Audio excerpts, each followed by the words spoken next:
chặt mùa một cái nào lọc tiết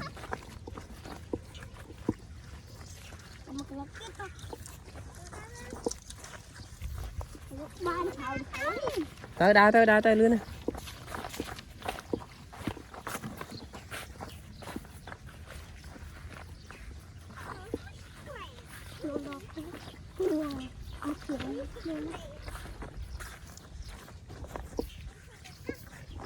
lọc tập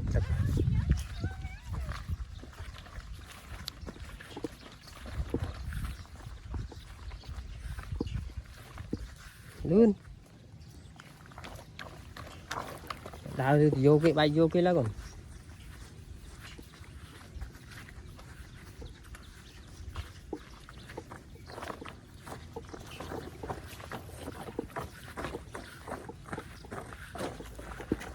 tập chặt chảnh sang thay mình thay chưa nữa và lọc sợi lọc không mà mình tại sao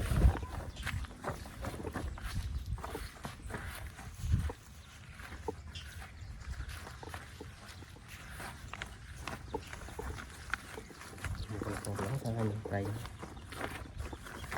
tay không được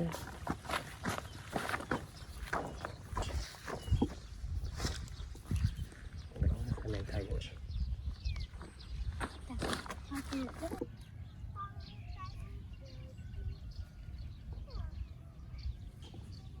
có nè cái lóc ấy khơi cái lóc này sẽ thấy ra mình đấy là căn không ao nào một kê papa là căn không ao một kê tay cho tay không có tám nữa khơi cái lóc nữa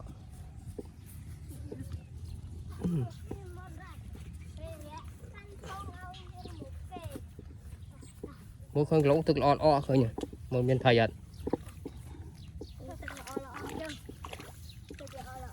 đã tật thông thân đã làm tích bán đã cho anh tích mưa riêu mưa đâu mình thấy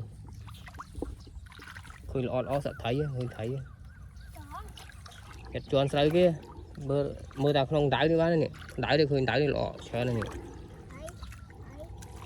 nó khơi vừa khoa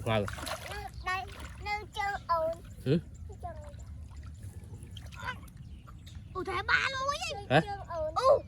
Phải đó. Wow. Giật một kia. Cá nó không có giật một kia.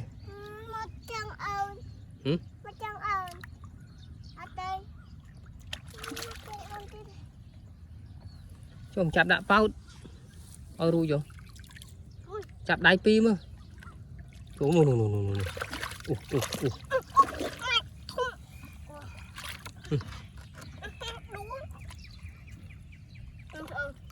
Này đại là cột đấy mà thông ạ.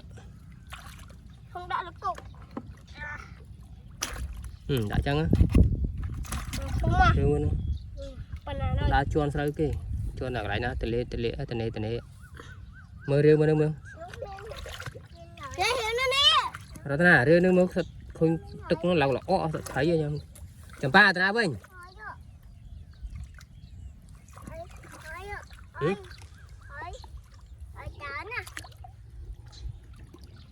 Trông màn pi món. Wow, pi à.เป็นธรรมดานะจับพลิมบานพลิมดูแลตอนบ้านมุ้ยหง Rồi thế nào chặt mơ làm rạch bán bay buồn này. Ê thế nào Vinh mơ riêu nè.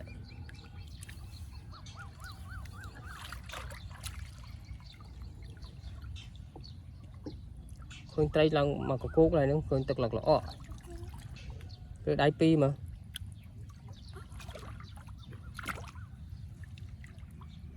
thôi ạ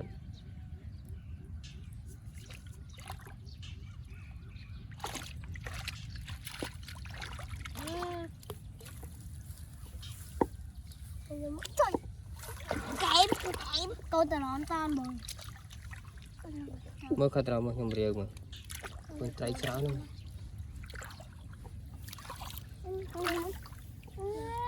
con lợn đó ngọc ở đây không hoa chơi tầng mà phép mưa phim cười nhé riêng bạn phim con trai này phim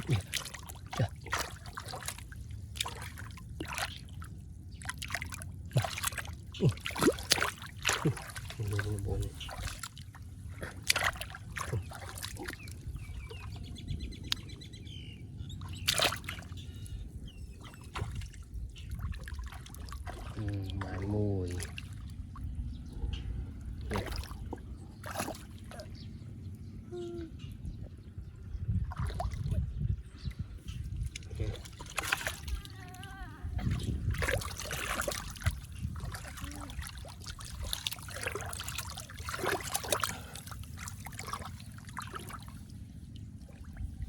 coi chụp ba ngớp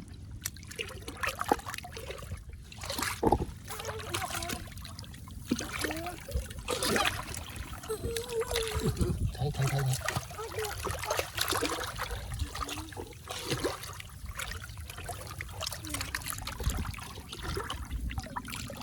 bắt đấy.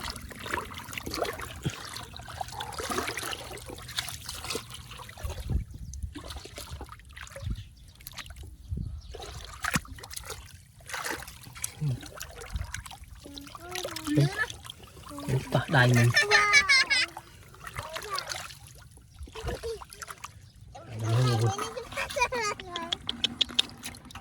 làm trái nè to muốn đi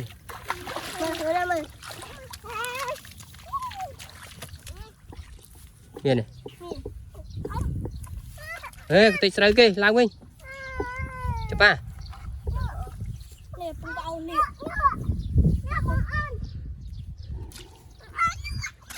thôi đại bông ôn mưa sân nè mưa chụp à chụp chặt ôi bông ôn mưa sân mùi lạ màu con này lại chập nó lại chập lỗ này lạ màu này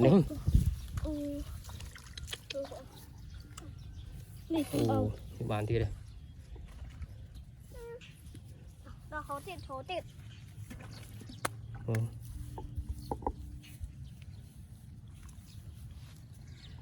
bán má này mày mua từ lọc luôn tìm mua lọc con vớt ạ vớt số bôi cho ăn cái sáo á cái sáo vớt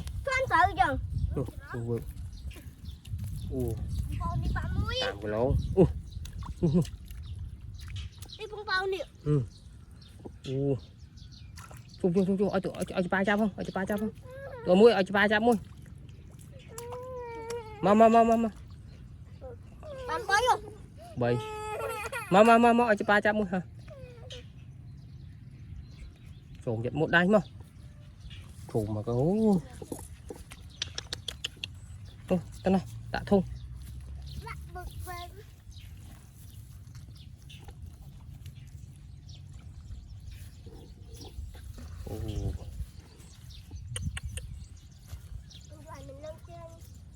một ban mà này thằng bình một thùng nhầm mía tối nè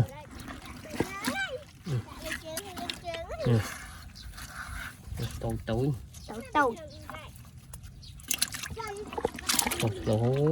số hay này nông sập nó số kia đang đặt cái gì ngay chân này á bà